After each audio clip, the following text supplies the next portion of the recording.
Boa noite, Marcelo. Boa noite, Padre Glênio. Boa noite, Isildinha. Boa noite, Elton. Bem-vinda, Isildinha. Obrigado pela sua presença, né? E todo o seu conhecimento. Olha que vai ser bastante. Padre Glênio, se apresenta, Isildinha? Claro.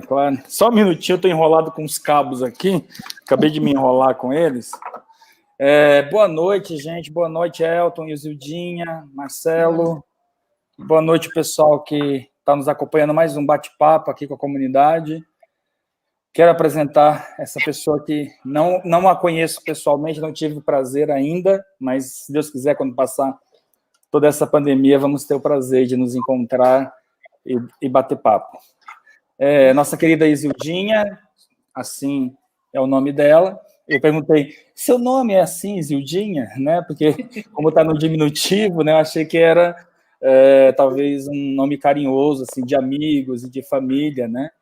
Então, nós temos o grande prazer de estar com ela.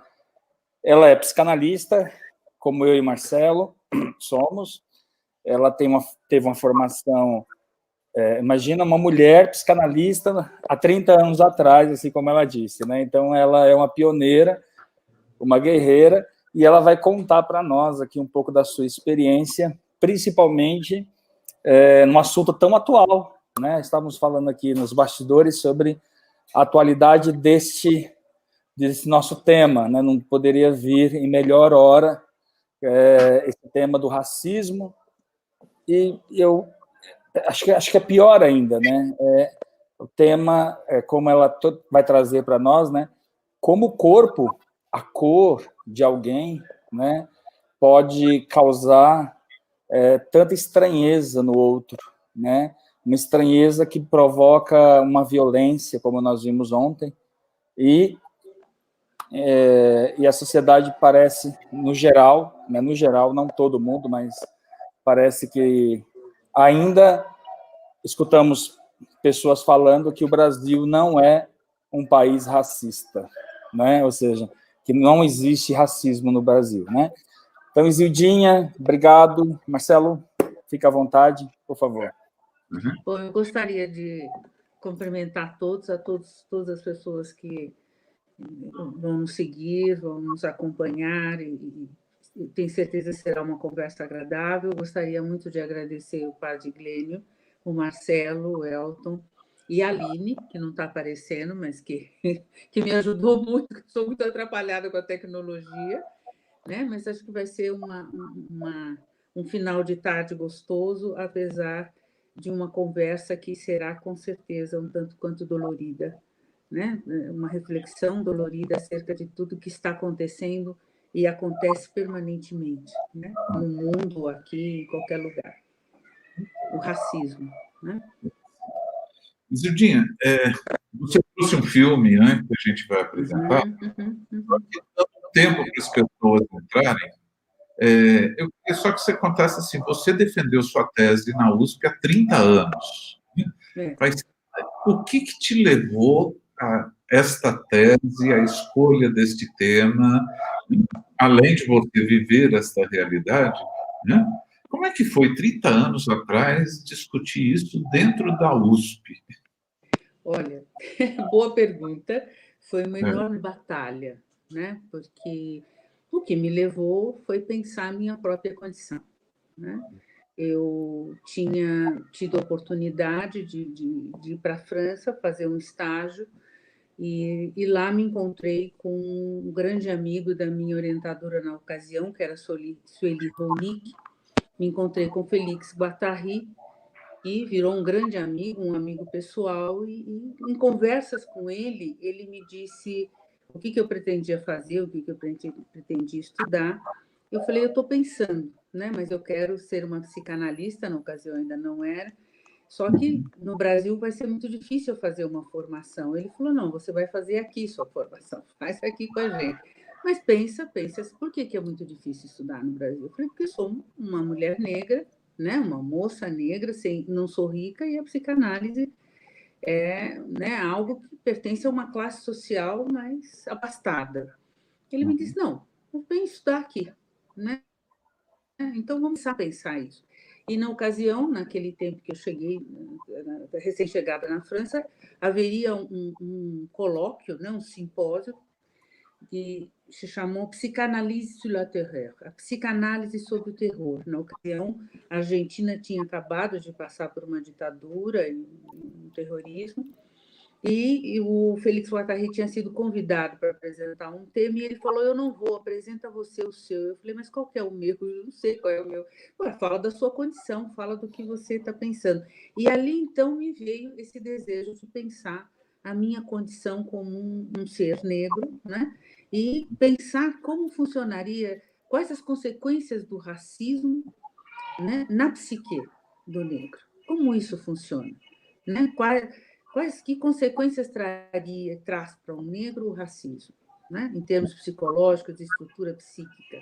E dali eu comecei a pensar. Não foi fácil, porque quando eu terminei meu mestrado, fui para a USP fazer doutorado, que eu fiz na PUC o mestrado. E quando eu fui fazer meu doutorado na USP, eu encontrei uma orientadora maravilhosa, que era a Irai Carone, que me deu uma oportunidade incrível, e ela foi excelente. Vamos estudar esse tema. Eu fui a primeira doutoranda negra da USP, né? Até então não tinha nenhuma outra doutor negro na psicologia da USP. E aí ela falou, não, vamos estudar esse tema. Só que eu não gostaria que minha tese chamasse Significações do Corpo Negro. Eu queria que, ironicamente, era uma provocação, e eu queria que fosse A Cor do Inconsciente. Mas olha, bonito. não pôde acontecer, acontecerá quase 30 anos depois. Minha tese vai sair em livro, e aí sim eu vou poder chamar A Cor do Inconsciente. Naquela ocasião, ela disse, não vamos, esse título não pode sair, porque o inconsciente não tem cor, isso pode trazer algumas questões teóricas, né? Alguém da banca pode levantar, mas por que você está chamando inconsciente, está dizendo que o inconsciente tem cor? Eu falei, não é isso, isso é só uma provocação, né? Obviamente o inconsciente não tem cor, mas era uma provocação. Mas agora, 30 anos depois, eu vou poder chamar A Cor do Inconsciente. Né? Uhum. Então, eu propus para vocês, antes de começar a falar, um filminho rápido, acho que não tem nem 3 minutos, nem isso, né? Para a gente começar a falar sobre a questão racial. Pode ser? Vamos lá. Pode. Vamos lá.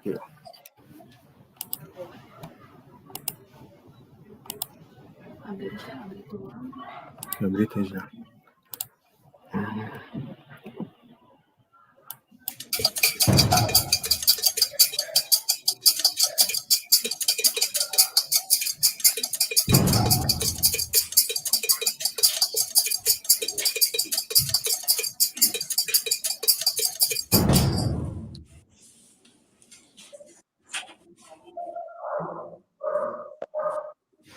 Muito obrigado por terem vindo. Eu vou mostrar algumas fotos para vocês e eu queria que vocês me dissessem o que vocês veem nessa foto. Atrasado. Tá com pressa. E essa? Ela é designer de moda. Escolhendo uma roupa para ela comprar. Executivo, pode ser na parte de finanças, pode ser na área de RH. Mais uma. O pai está cuidando do jardim da casa dele. Com certeza ele não tem cara de ser empregado da casa, não. Ele está limpando a casa dela, está limpando a pia. Eu achei grafiteira, tem jeito de grafiteira. No grafite é uma arte, não é vândalo, não é uma vândalo.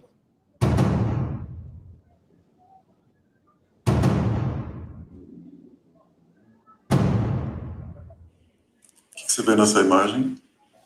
Alguém pichando o muro. Pichadora. E ela? Diarista? Limpa da casa? Empregada doméstica. Um jardineiro. Bom, ele me lembra um segurança de shopping. Um motorista particular. Vendedora, poderia ser uma costureira. Parece uma pessoa fugindo. Um ladrão. O nome disso é racismo institucional e as consequências são graves.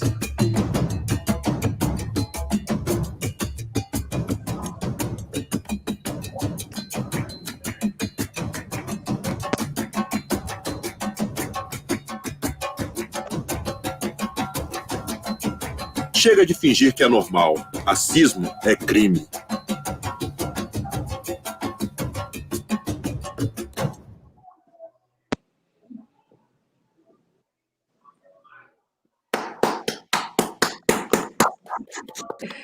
Bom, eu acho que esse filminho rápido, né, deu para a gente entender um pouco, né, o que vem a ser o racismo institucional.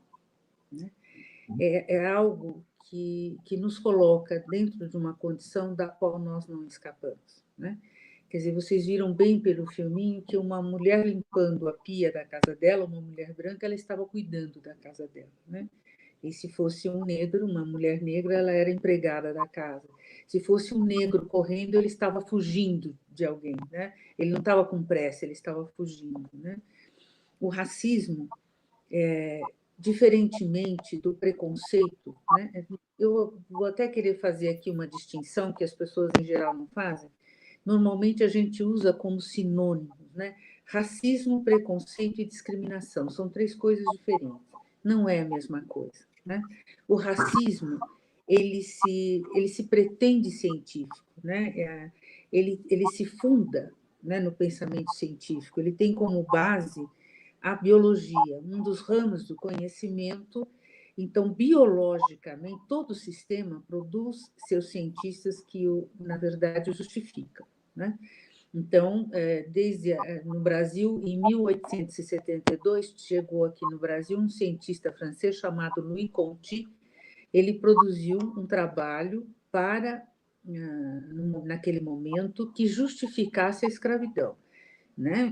Dizendo por que os negros podiam ser escravizados. Né? Ele dizia: os negros são seres afeitos à vagabundagem, eles não sentem dores, eles podem apanhar, eles não são capazes de formar família e são afeitos ao alcoolismo. Né? Quer dizer, ele observou as condições naturais dos negros naquele momento para dizer que as condições naturais de péssima condição de vida foi entendido como se isso fosse a nossa própria natureza, a nossa estrutura.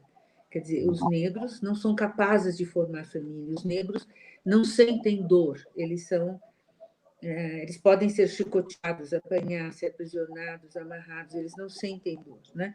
Então, o racismo ele se funda e se justifica, né, por um pensamento pretensamente científico, né? Diferente do preconceito. O preconceito é algo da natureza humana. Né?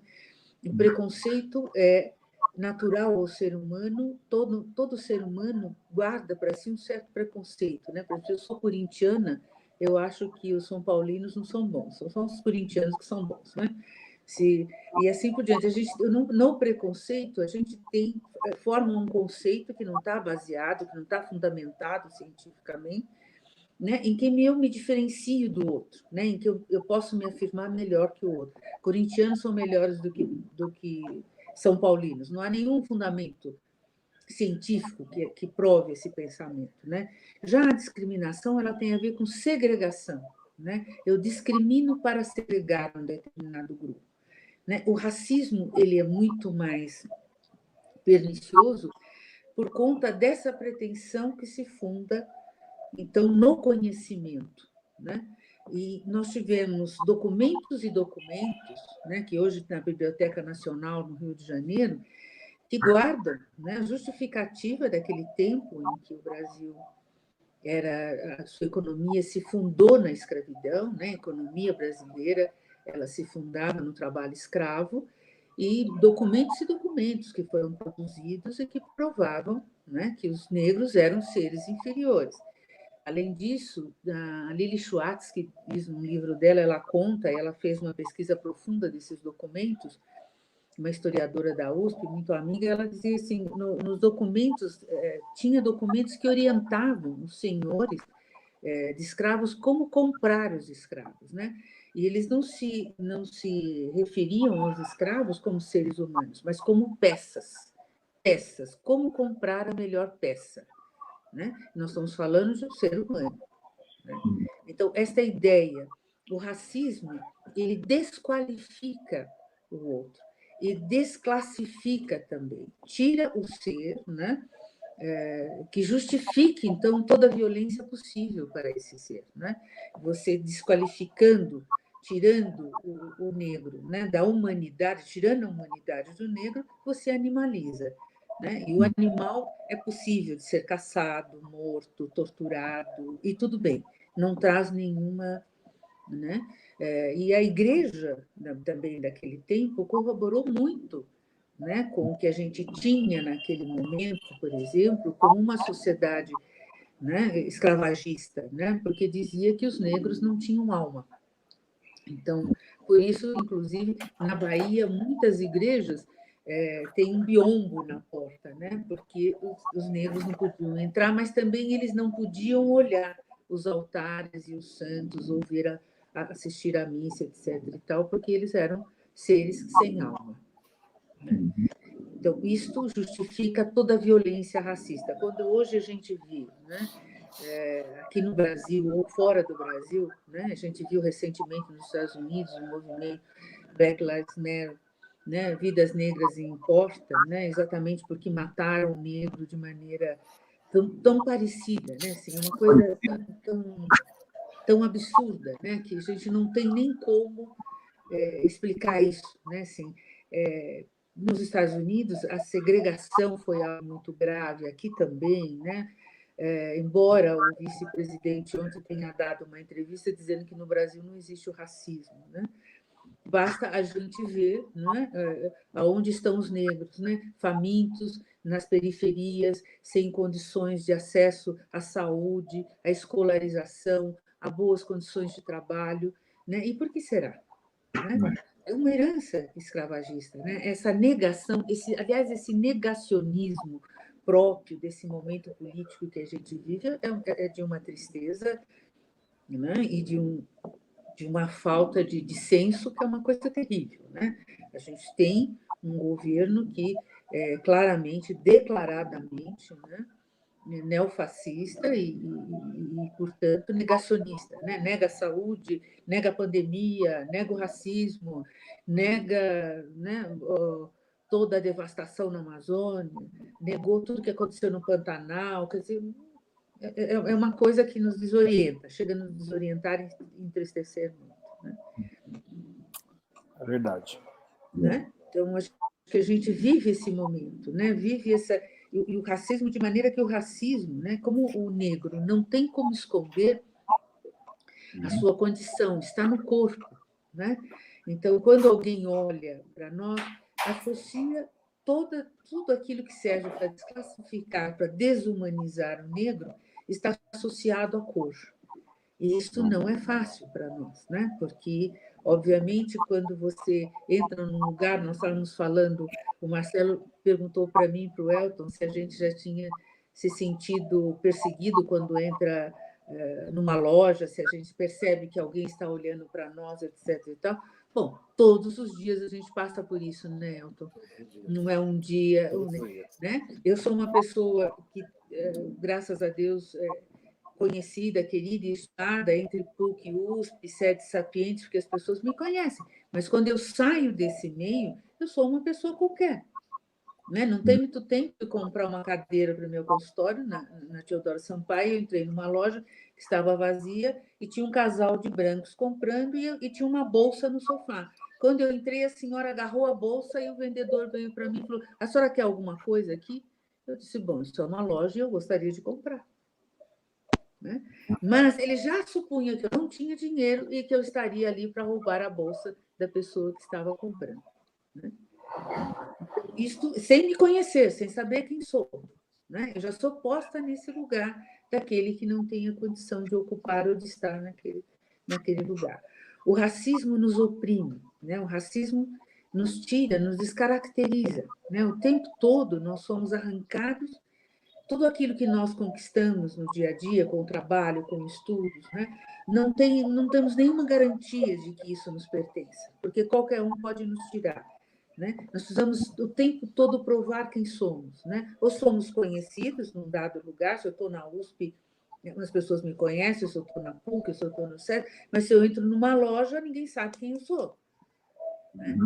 E eu sou, então, aquilo que a pessoa imagina que eu possa ser, uma assassina, um ladrão, uma pessoa sem condições. Né? De maneira que isso é perverso. Só confirmando, nós temos duas mensagens, né?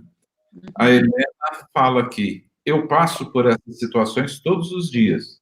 Quando eu falo que sou secretária, sempre acham que sou empregada doméstica. Acredito que seja pela minha cor. Nada contra a profissão de doméstica. Né? Sim, sim. E a Dolores fala: foram muitos anos de disseminação dessa ideia sobre o negro. São necessárias muitas décadas para combater essa estrutura a qual a nossa sociedade foi construída, né?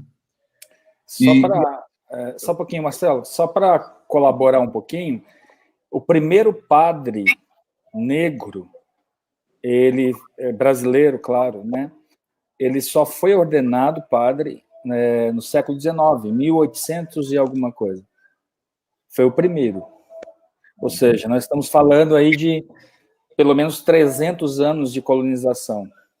Sim, né? E foram 300 anos, Padre Glênio, foram 300 anos de escravidão. Né? Para que vieram, foram 70 milhões de negros expatriados da África e vindos para as Américas, sendo que na América coube de 36% a 46%. Tanto é que no Brasil nós somos 56% da população. Né? Não é pouca coisa, nós não somos uma minoria aqui. Né? Talvez, Zildinha, eu anotei, né, essa descrição da raça, né, que negro não sente dor, negro não trabalha, negro não constitui família e negro é alcoólatra, né? Isso é de 1872, portanto, pouquíssimos anos antes da abolição, né? E da República. Né? E os negros eram trazidos para a agricultura, né? Foi primeiro cana-de-açúcar, para a exploração do ouro, depois começou a ser usado no café, ou seja, não tinha nem núcleo urbano, não tinha nem comunicação.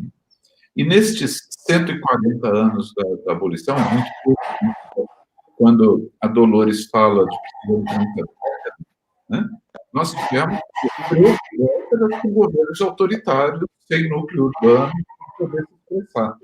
Então, quer dizer, hoje estamos começando a discutir isso. Né? Eu acho que essa discussão ela alcançou essa, digamos, né, essa maior popularização agora, nesse momento, que a gente tem uma maior possibilidade de comunicação. Mas o movimento negro vem desde a década de 20 tentando trazer essa discussão. Né? Então, muito se fala disso. Né? O movimento negro, todos nós, os negros, devemos muito ao movimento que teve coragem de denunciar. Só que, para você ter ideia, Marcelo, meu primeiro analista, quando eu fui fazer minha primeira análise, e para ser um analista, a gente precisa ser analisado. Né? Não tem essa possibilidade de sermos um analista sem uma análise. Eu procurei, então, na ocasião, eu ainda era estudante, comecei, então, a fazer uma análise. Né? E o meu analista me disse, quando eu comecei a dizer para ele das minhas aflições em relação e aos meus medos e angústias, se eu podia ou não fazer psicologia, como eu me sentia, né? Como era difícil, né? Poder falar em classe, como eu tinha uma diferença em relação aos meus colegas, como eram tratados na universidade, outra condição econômica, etc. Ele me disse, eu não sei por que você está dizendo isso, no Brasil o racismo não existe, isso é paranoia. Né? Você tem um sentimento persecutório. Né? Então, imagine, hoje os analistas, né, começam a pensar essa questão. Isso sim é muito recente para a psicanálise, principalmente para a psicanálise, né, e para a psicologia. Né? Pensar que nós temos uma configuração psíquica que passa por outros contornos, por outra forma de estruturação, que esses traumas causados pelo racismo, que são traumas, né, que o racismo nos instaura, traz uma condição psicológica em especial, mas durante muito tempo fomos vistos como pessoas insanas, né? Porque no Brasil não existe racismo, então ficávamos de loucos, né? Porque como é que você se queixa de uma coisa que não existe?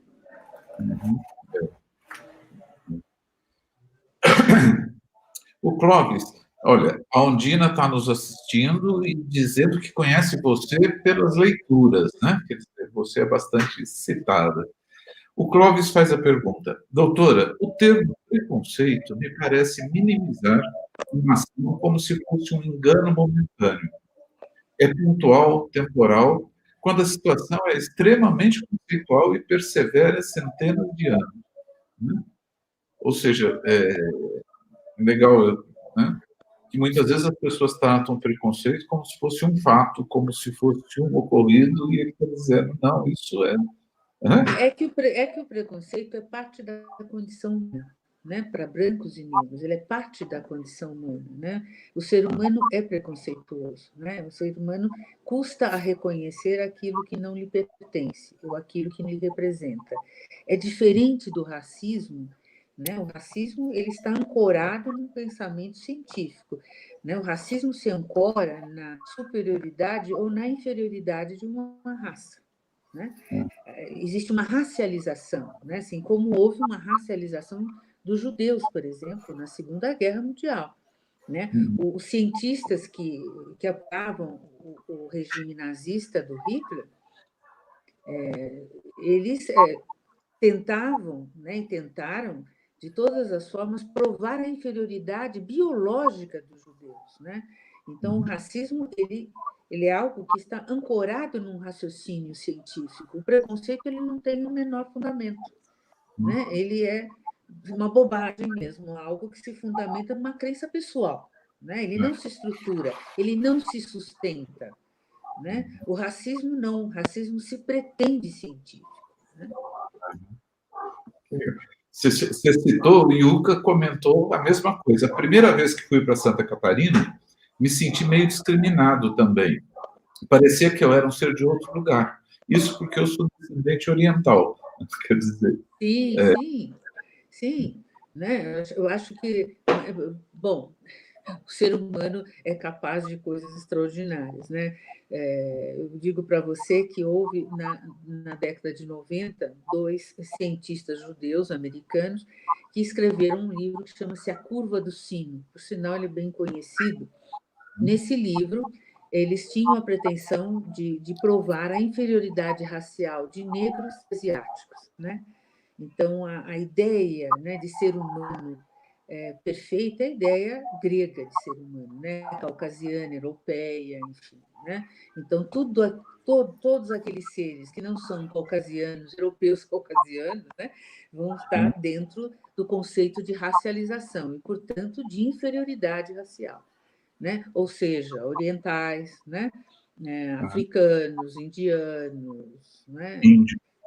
Índio, né? Ou judeus, né? Ou de repente se elege um povo, né? Os judeus, por exemplo, eles eram discriminados não pela cor da pele deles, né? Eram brancos tanto quanto os outros, mas pelo sobrenome, né? Era o sobrenome que os diferenciava, né? De outros europeus, né?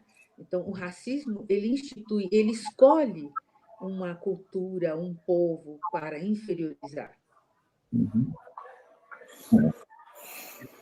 Uma orientação sexual, uma profissão, exatamente. Aí, vários racismos, né? Sim, para desmerecer, né? Várias formas de desmerecimento e de provar a superioridade de uns em detrimento de outros, né? Olha, a Adriana mandou recado para o padre aqui, tá? Primeiramente, quero dar os meus parabéns, pois é a primeira vez que vejo um padre trazer este tema tão atual e de muita importância. Obrigado, mas assim, eu quero agradecer a Isildinha e o Marcelo, né? Claro, o Elton já é nosso colaborador aí há muito tempo, mas Isildinha e o Marcelo por terem aceitado isso, né? A ideia não nasceu só de mim, né? Do meu coração, mas ela... Primeiro, agradeço aí essa riqueza, estou aqui aprendendo, estou aqui maravilhado com... pergunta. Porque assim, escutar alguém falar de tanta dor e tanto sofrimento, de uma coisa tão dolorosa e de tanto sofrimento, com essa paz, né? a gente percebe que é um coração calejado. Um coração que tem paz, um coração calejado. Eu vi poucas pessoas na minha vida, também não sou tão vivido assim, mas assim, uma das pessoas que me faz lembrar, você falando disso, é o Papa Francisco. Eu vi esse homem falar de coisas dolorosas e pedir perdão pelos erros da igreja, para as pessoas, tanto nos Estados Unidos, por causa dos abusos, quanto na Irlanda, estive lá também, e ele pedindo perdão, não com um sorriso sarcástico, não é isso, mas com uma paz no coração, sabendo o que ele estava fazendo e falando de coisas duras, mas falando a coisa certa. Então, escutar você falar, para mim, eu vou ficar aqui a noite inteira te ouvindo, tá bom? Obrigado, Judinha. Eu que agradeço. Eu que agradeço imensamente essa oportunidade, né? Eu acho que é tão importante, né? Se nós pensarmos a igreja, o papel da igreja, o papel das tradições religiosas na vida das pessoas, né? Tem dias tão conturbados quanto esses que vivemos, né?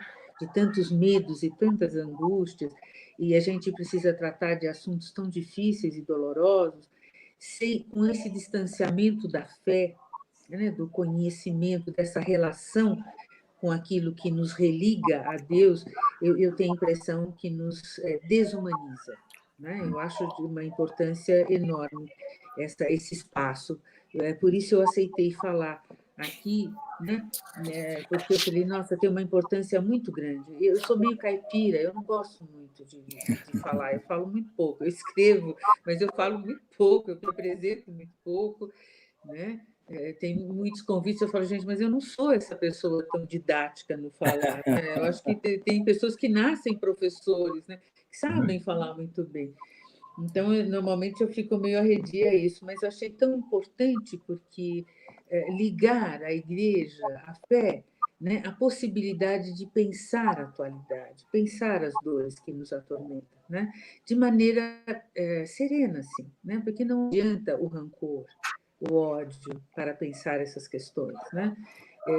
O ódio, o rancor traz sempre a impossibilidade de avançarmos, né? Não nos permite avançar, né? Eu acho que todos nós somos atravessados pelo racismo, brancos e negros. Não somos só os negros atravessados pelo racismo.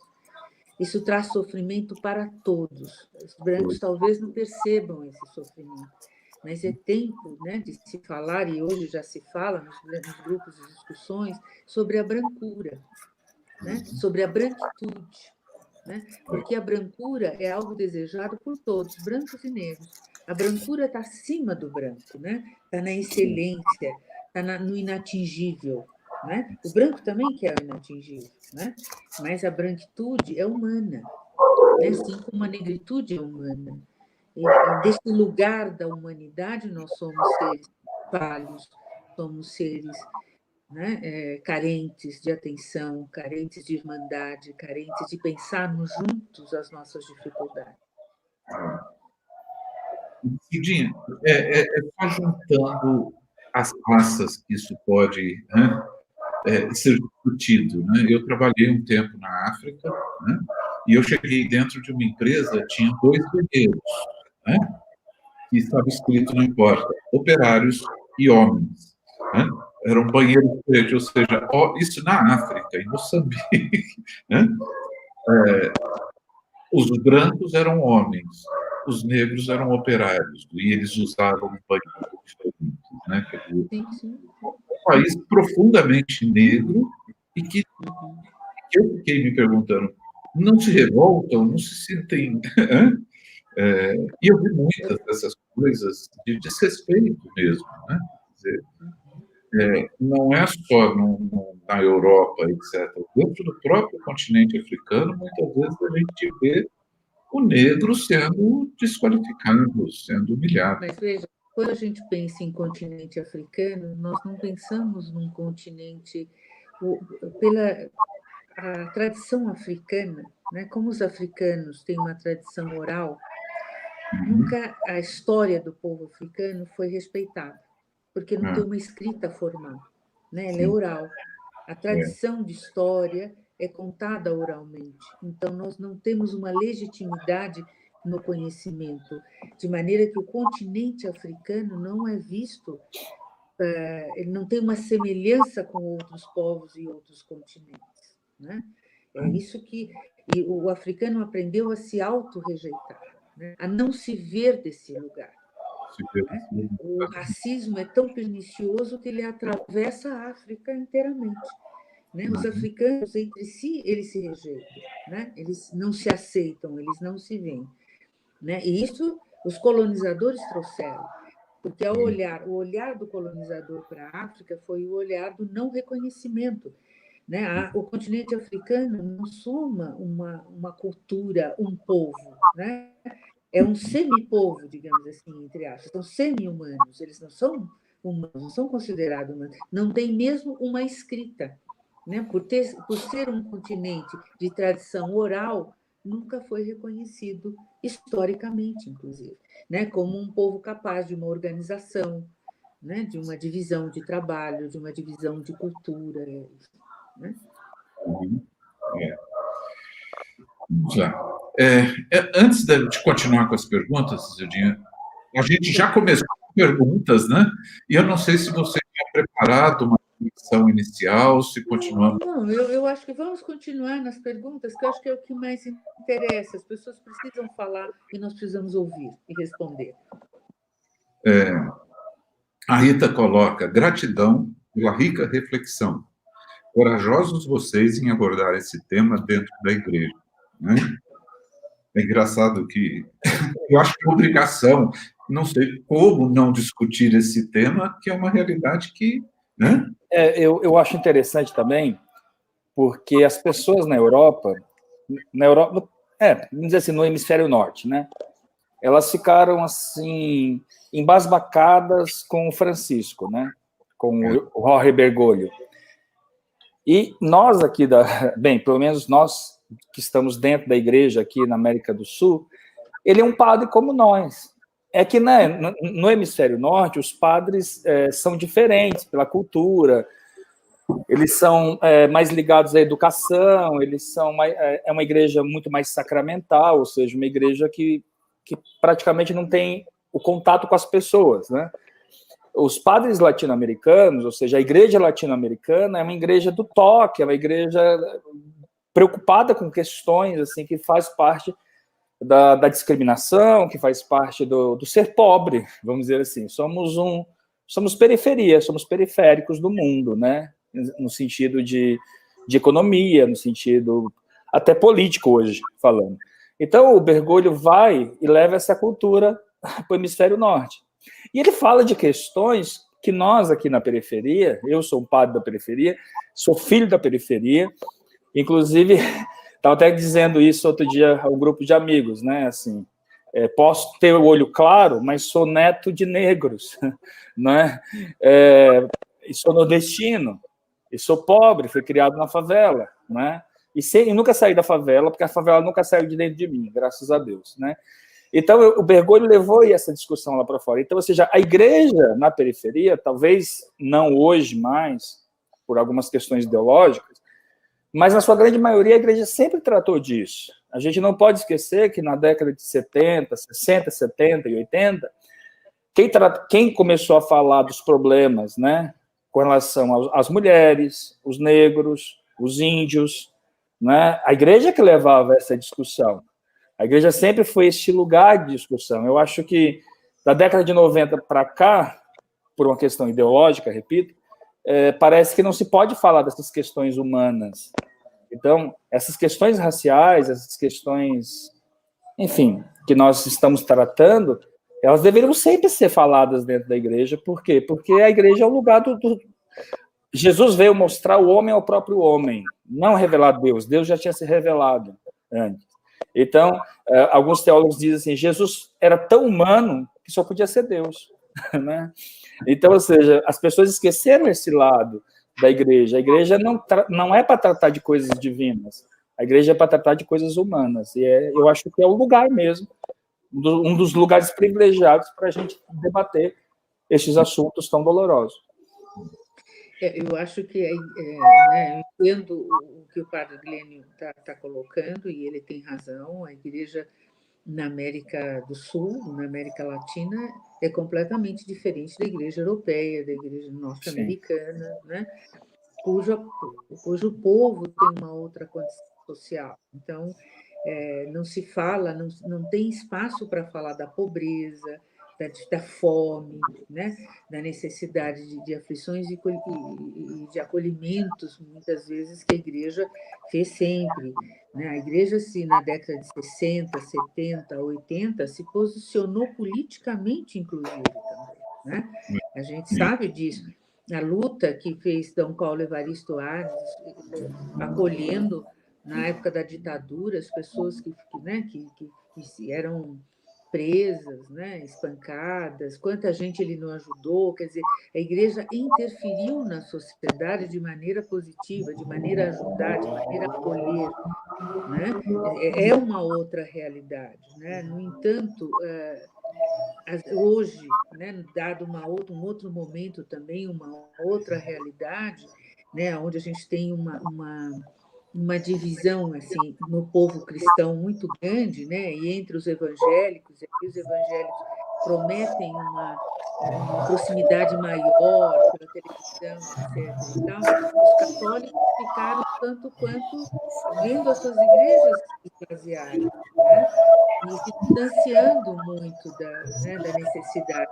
E aí a retomada novamente, né? O Papa Francisco é um iluminado, de fato, né? Alguém que está enfrentando dentro da igreja uma guerra grande, a gente sabe disso, né?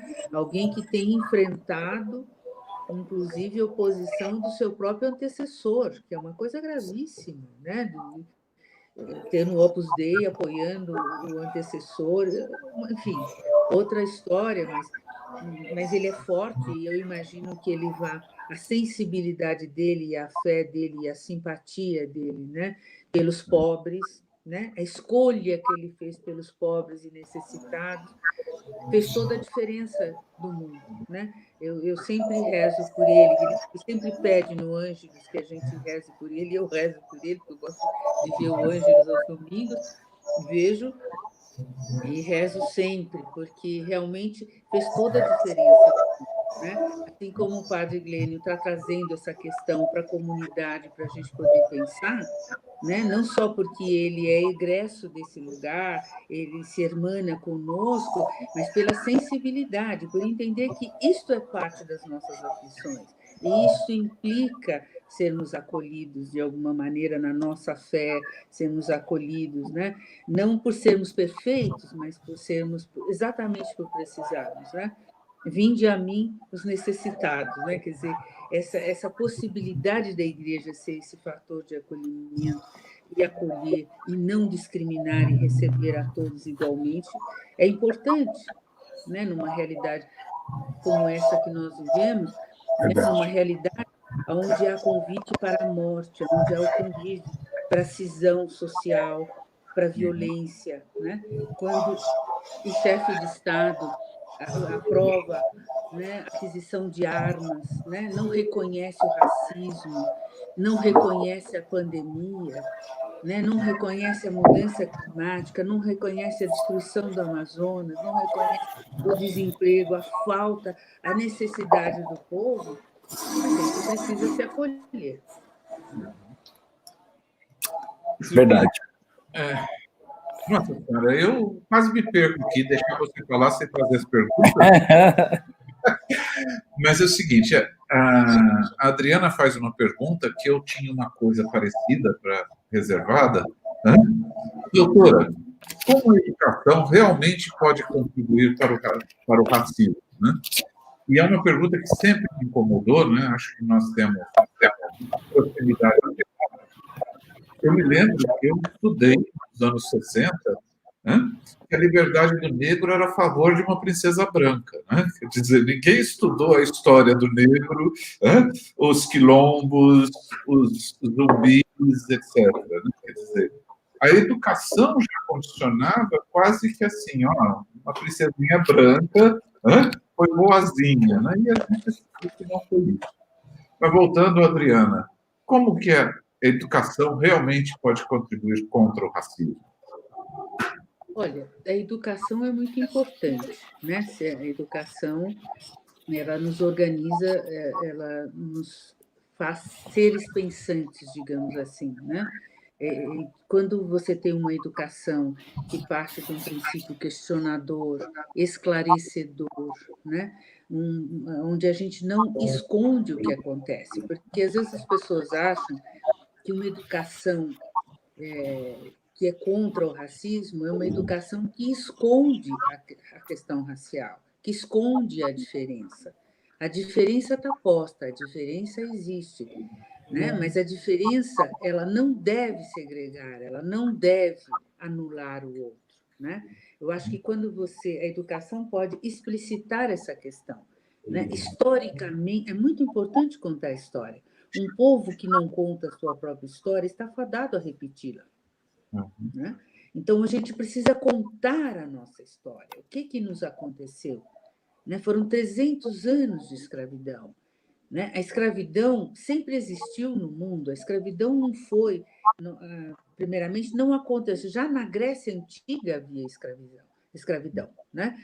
Povos sempre escravizaram povos. Mas o que significa isso? Qual o sentido disso? Né? Era uma questão econômica. Agora, você traz um povo, você arranca um povo de um continente, traz para trabalhar nesse continente, para produzir riqueza, para viver miseravelmente, na condição, animalizados. Né?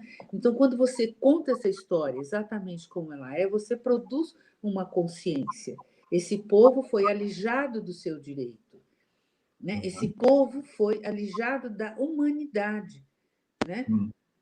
Nós não temos, o nosso maior problema, o nosso maior desejo, né, o desejo dos negros, e a luta maior dos negros, é entrar para a categoria dos humanos, é ter semelhança com outros seres humanos, né? Porque nós somos vistos não como seres humanos, mas como seres que são descartáveis e descartados. Né?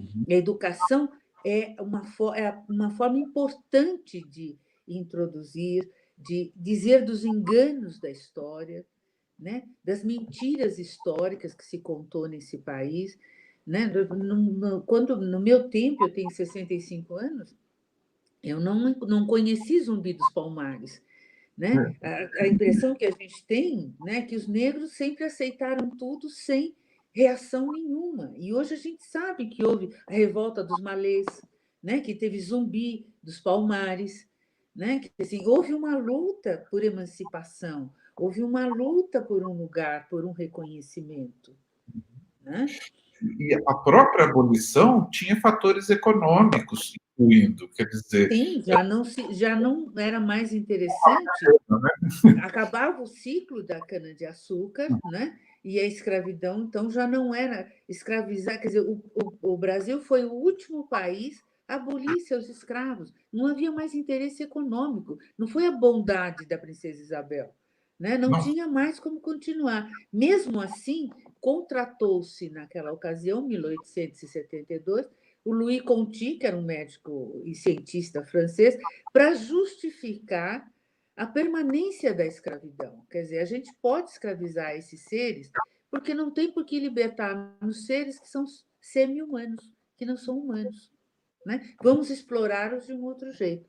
E quando vem a abolição, os negros são soltos, sem nenhum direito, sem ter para onde ir, sem casa, morar, onde comer, sem casa, sem emprego, sem salário, sem nada. E vem uma mão de obra europeia, né? Vão para as fazendas de forma remunerada, né? Ganhando. Os negros não têm, eles vivem à deriva, são soltos. Né? Existe uma dívida histórica, digamos assim, com o povo negro, né? Que foi literalmente abandonado. Né? Então, não se libertou para uma condição melhor de vida, se libertou para o abandono, para uma condição pior ainda.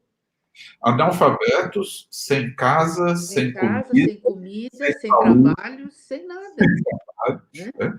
E é interessante, a gente não pode esquecer de olhar esse lado, porque é o que eu estava dizendo do econômico, né? Quer dizer, se ele fosse escravo, o senhor de engenho tinha que dar comida, casa, saúde, castigo, e alimentar até a morte, e alimentar os bebês. pagar um salário mínimo é muito mais barato do que ter essa responsabilidade que se tinha até pelo escravo, né? Quer dizer, em condições... Não vamos esquecer, né, Marcelo, que o escravo, na verdade, ele comia restos, né? A feijoada, que o povo brasileiro adora tanto, é uma comida tipicamente da senzala, feita de restos, rabo, orelha, né? Restos do porco. O vatapá.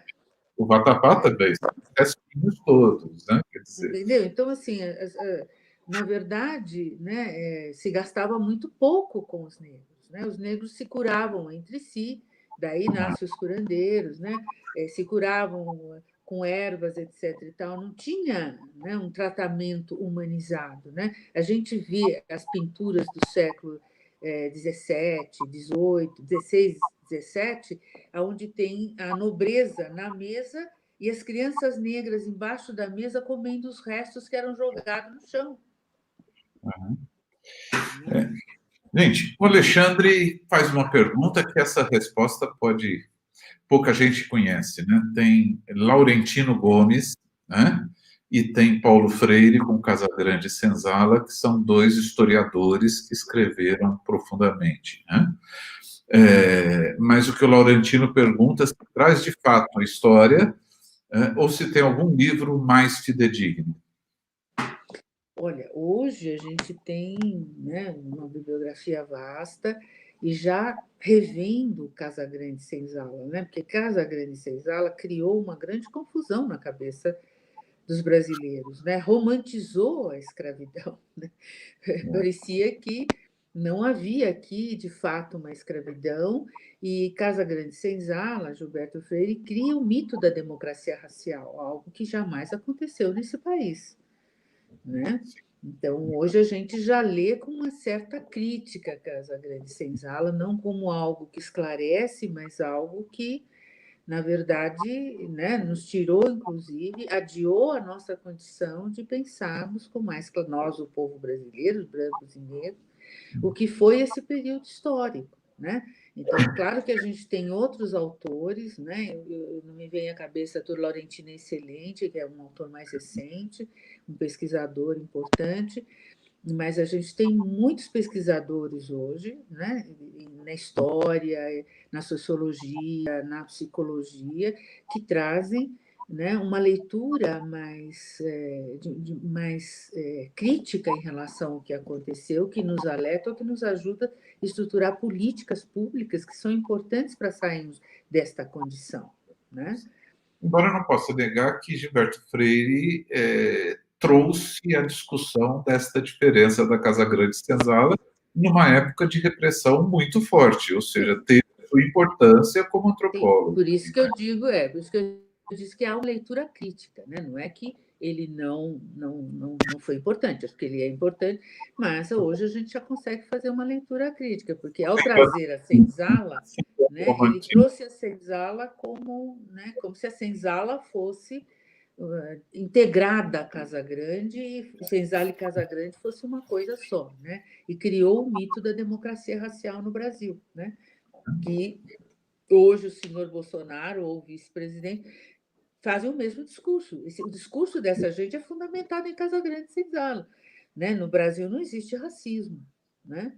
Não é fato isso, né? Bom, a Eliana Lica, né, que, além de tudo, tem uma voz maravilhosa, canta, né? Mas ela fez um protesto aqui, né? Gostaria muito que esse assunto fosse aberto sem ser online, porque tenho tantas perguntas, dúvidas e revoltas, não de raiva, mas do porquê. E o racismo não tem término. Já ouvi dizer que pior. Já ouvi dizer que pior. Daí não tem o fim. Somos nós mesmos negros, né? Existe a questão do negros contribuir para o racismo? Se é o que eu entendi a pergunta dela. Olha, nós temos nesse momento, né, um exemplo muito claro disso, né? Tem na Fundação Palmares um negro, Sérgio Camargo Nascimento, que é um negro que diz não acreditar que o racismo exista e que ele acredita que a escravidão foi benéfica para os negros, né? Então, claro, você tem negros à direita, à esquerda, ou que fazem, reproduzem o discurso, né, supremacista branco e que acham que está correto, né? Sendo que o Sérgio Camargo ele é filho de um militante histórico do movimento negro, o seu Oswaldo Camargo, que tem livros escritos, uma pessoa maravilhosa e que ficou até doente quando o filho começou a dizer essas coisas horrendas, né? Que são inverídicas, né? Eu concordo que falar sobre essas questões online não é muito interessante, seria muito mais interessante pessoalmente, mas eu acho que a gente poderia combinar, longe, fora da pandemia, uma conversa presencial, por que não? Né? Não estamos, podemos combinar em algum momento. Hoje, por conta da pandemia, é que eu não estou aí na paróquia, senão estaria indo à paróquia, né? Conversar com todos, com muito prazer. Como temos alguns terapeutas aqui acompanhando o nosso bate-papo, né? Já conversamos com a Zildinha, não marcamos de repente, ela fazer um papo com os terapeutas, né? Porque você, inclusive, supervisiona terapeutas, né? Isso... Sim, sim. Aline Pigosi, você conhece? Essa você conhece? Conheço. Poderia falar um pouco sobre o colorismo e sobre a importância do antirracismo? Sim, o colorismo, né, eu diria, é uma ferida no movimento negro, né? Essa questão da tonalidade, da cor da pele, ser mais claro, ser mais escuro, né? Nos confunde muito, traz grande dor, porque, na verdade, a discriminação está posta, não importa se você tem a pele mais clara ou se você tem a pele mais escura, né? Você é visto como negro do mesmo jeito, só que existe a ilusão de que negros de pele mais clara têm mais facilidades na vida do que os negros de peles mais escuras, né? Que é uma certa ilusão. Aliás, essa ilusão nasce, né, com Nina Rodrigues, lá no início do século, que tinha um projeto de branqueamento da população brasileira, né? Nina Rodrigues achava que podia eliminar a população negra branqueando, cruzando os negros com os brancos, e era um projeto de morte, né? Eliminar os negros, né? Então, criou-se, desde então, uma fantasia de que negros de peles mais claras teriam mais vantagens, digamos assim, ou facilidades em relação aos negros de pele mais escura. Acabou que isso virou uma ferida no movimento negro e não ajuda em nada, né? Negros são negros, né? Não importa se, por exemplo, nos Estados Unidos, você pode ter a pele branca, mas se você tem o cabelo carapinha, você é considerado negro. Negro. Né? Você é visto como negro. Então, assim, negros são negros, né? A origem, né? E as características genéticas vão dizer dessa herança negroide, né? De negros. Não é a cor da pele. Infelizmente, Aline, isso se transformou numa dor dentro do movimento negro, dividiu muitas vezes o movimento negro, fazendo com que negros discriminassem negros. Os mulatos mais claros fossem discriminados pelos negros e vice-versa, né? E os mulatos mais claros com a ilusão de que eram brancos ou quase brancos e que, portanto, não se aproximariam dos negros mais retintos, né?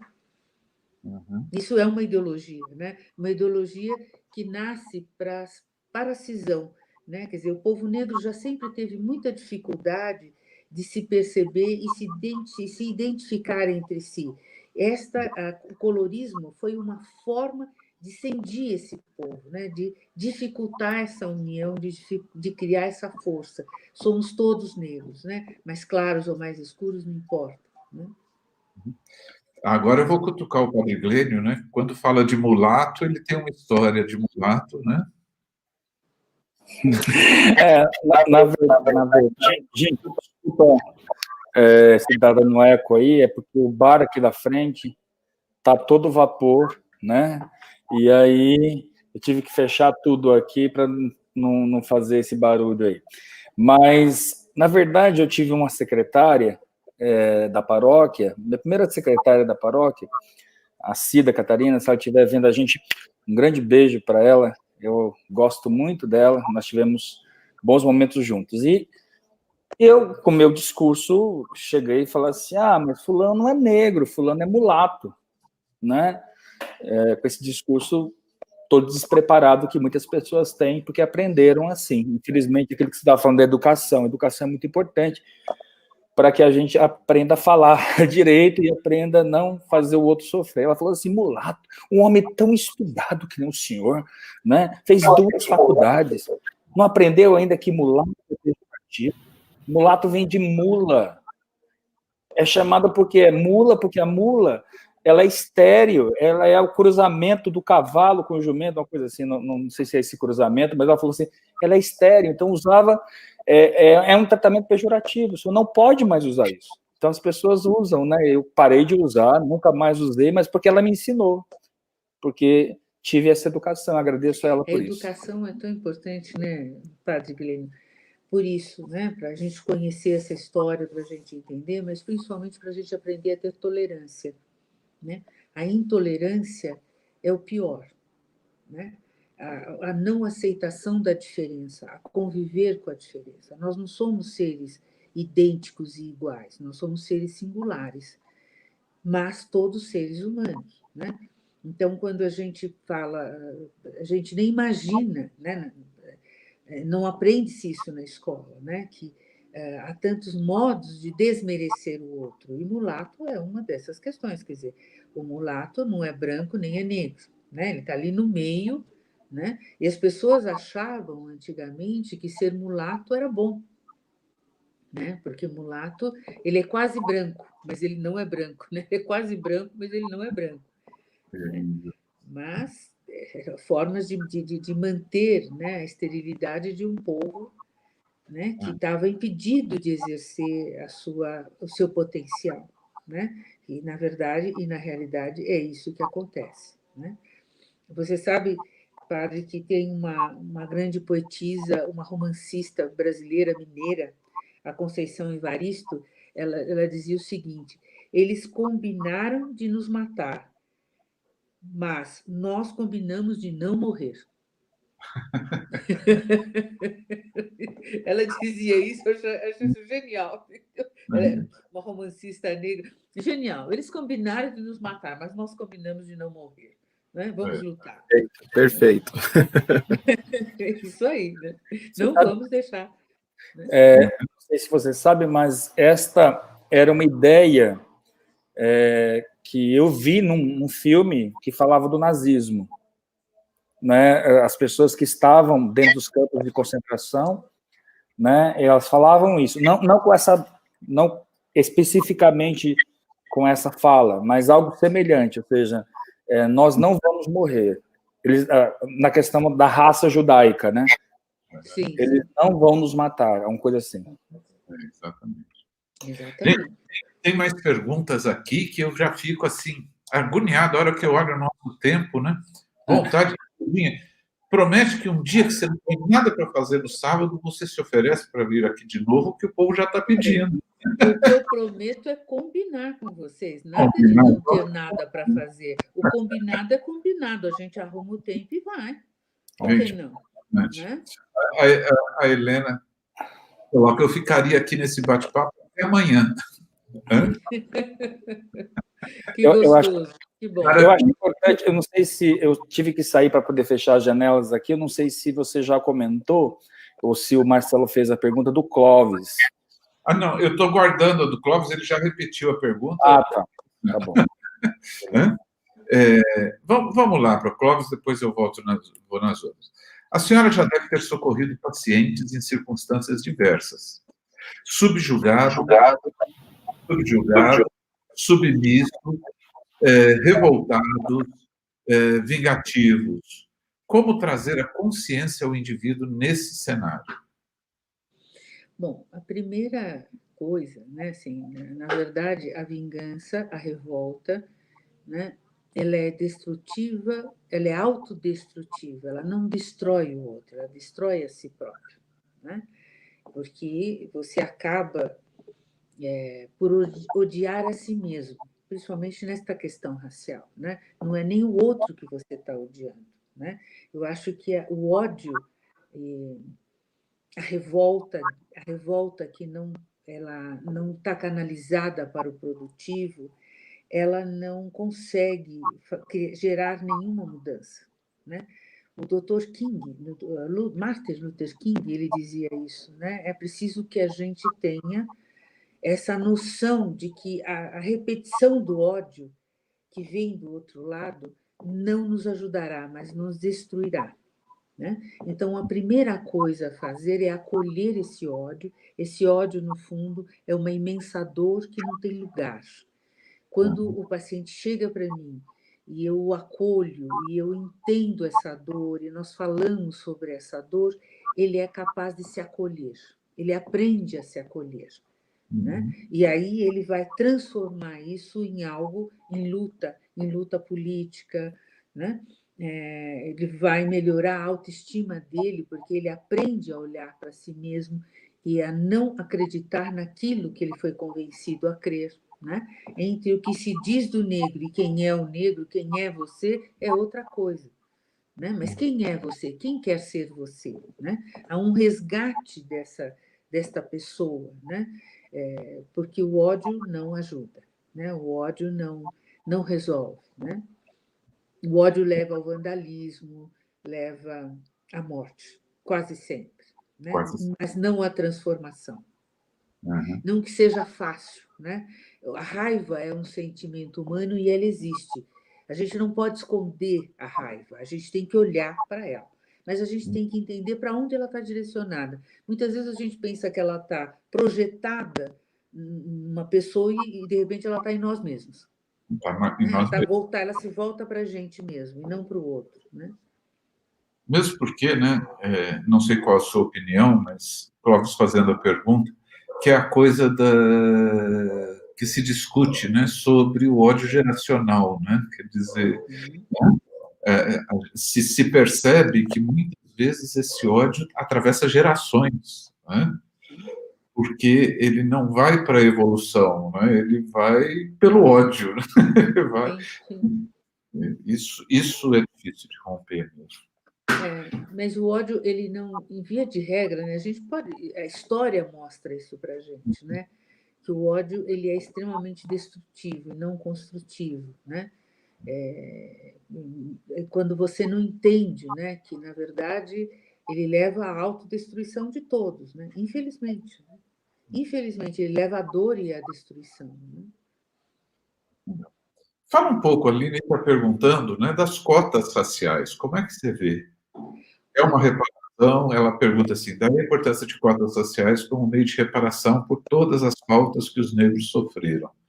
Né? Olha, você percebe no negro inclusão? Sim, as cotas são importantíssimas e necessárias, né?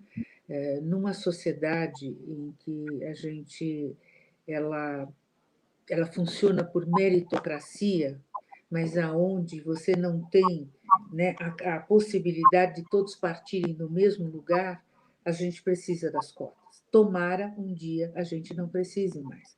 Quando a gente tiver as mesmas condições para competir, tudo bem, nós não vamos mais precisar de cotas, mas as cotas hoje elas serão necessárias e vão ser necessárias, né? Nós temos um Obama nos Estados Unidos graças às cotas. Ele foi um estudante de cotas, né? Cotas é uma forma de reparar, né, os efeitos da discriminação, da segregação, né? Nós não comemos iguais, nós não temos a saúde da mesma forma, não temos a escolaridade da mesma forma e vamos competir com pessoas que tiveram excelente possibilidades de educação, de saúde, né? De alimentação, quer dizer, é desigual, né? Como nós vamos falar em meritocracia num país, né, que produz tantas desigualdades? As cotas são necessárias, elas são bem-vindas, elas são necessárias, elas precisam continuar. Mas talvez venha aquela coisa, né? Agora com as cotas de negros na eleição, né? Muitos que na eleição passada se declaravam brancos, né? Este ano se declararam negros, né? Quer dizer, o mesmo cara uma classificação meio, não por consciência, mas por conveniência, né? Mas isso sempre vai acontecer, né, Marcelo? Se a gente pensar que as pessoas precisam de um tempo para entender, para aprender, né? Nós temos uma cultura, a cultura brasileira é a cultura da lei do Gerson, levar vantagem. Não importa como, eu preciso levar vantagem. Esta cultura precisa ser mudada, né? Então, assim, óbvio que se eu me lembro, eu fui bolsista na USP, eu não fui cotista, eu fui bolsista quando fiz meu doutorado, e eu fiz meu doutorado num tempo muito curto, e meu orientador dizia, mas por que você quer correr tanto assim? Você tem bolsa, tem direito a 4 anos de bolsa. Eu falei, não, esta bolsa não é minha, é o povo que me paga, e tem outras pessoas que precisam, né? Os bolsistas precisam da bolsa para estudar. E se eu enrolar para fazer o meu doutorado, outras pessoas vão ficar sem bolsa, né? A bolsa não é um prêmio, a bolsa é dinheiro de impostos, é o povo me pagando para estudar. Então, eu tenho que correr, estudar e produzir o mais rápido possível para que outras pessoas que necessitem também possam ter acesso à bolsa. Só interromper um pouquinho. Padre Glênio, você tem que rezar a missa agora às 7h30? Não? Ah, que bom, pode ficar com a gente. Que esse era o momento da gente despedir do Padre Glênio, mas hoje ele vai ficar. O Alexandre pergunta assim, não sei se a senhora já falou, não falou, tá, Alexandre? Mas gostaria que falasse do racismo vindo das religiões afro. O racismo vindo das religiões afro ou o racismo em torno das religiões afro, né? Imagino que seja a segunda... Matriz africana. Olha, o racismo, quer dizer, não sei se a gente pode falar no racismo, mas a discriminação, né? Quer dizer, as tradições religiosas, né? É uma faca de 2 gumes, na verdade, né? Toda tradição religiosa defende o seu ideal de conexão com o divino como sendo o único, né? Felizmente, nesse momento, a gente já tem uma proposta de um respeito maior, né? As tradições africanas, né? As tradições de matriz africana, as religiões de matriz africana, elas eram muito bem associadas ao cristianismo, por exemplo. Na Bahia, tinham várias obrigações de santo, como se diz no candomblé, por exemplo, que eram feitas nas igrejas. Havia um sincretismo religioso, né? Santa Bárbara era em Ançã, quer dizer, era uma aproximação que acontecia de maneira harmoniosa. Num dado momento em que se teve medo que as religiões de matriz africana crescesse, houve uma perseguição aos cultos africanos. Então, eles eram presos, templos depredados, como ainda hoje acontece no Rio de Janeiro. Recentemente, vários templos foram depredados, etc. e tal. Mas se a gente quer ver a nossa tradição respeitada, a gente precisa respeitar do outro também. O mundo não é feito de uma só cor, né? Então, são vários os matizes e as cores, né? Eu acredito que Deus seja um único Deus. No entanto, várias visões, várias faces de Deus existem, né? Nós não podemos pretender que um mundo tão rico e tão vasto, de tantas culturas e tantas etnias, veja o mundo de um só jeito, de uma só maneira, né? Ou interprete o sagrado de uma só forma, né? Eu acho muito importante a sua fala, porque, assim como Freud disse, o desejo sempre acha um jeito de se satisfazer, né? Eu também já escutei muita gente falar, a vida também sempre acha um jeito de sobreviver. A gente não pode culpar, entre aspas, né, as religiões africanas de fazer sincretismo com o cristianismo, né, como você bem disse. Eles tiveram que sobreviver na sua fé por conta de uma igreja opressora, né? Quando eu digo uma igreja opressora, estou dizendo todos os níveis da igreja, a igreja institucional e a igreja da casa, né? Então, ou seja, todo mundo era obrigado a ser cristão e praticar a fé cristã porque se dizia que era o único meio de se salvar, né? Então, era um jeito que eles achavam que tinha que se salvar. Então, eles tiveram que sobreviver fazendo isso, ou seja, enganando, entre aspas, os seus senhores, mas porque os senhores impuseram isso a eles, né? Então, a fé deles teve que sobreviver através disso. Então, pegava lá São Jorge, que tem, assim, é parecido, né, com a história de Ogum, que é o deus da guerra, né? Então, o senhor chegava lá e eles viam eles rezando para São Jorge, mas, na verdade, eles estavam fazendo as obrigações deles com a religião deles, que não só aquilo que eu disse, né? Eles, como você disse, eles não vão nos matar, né?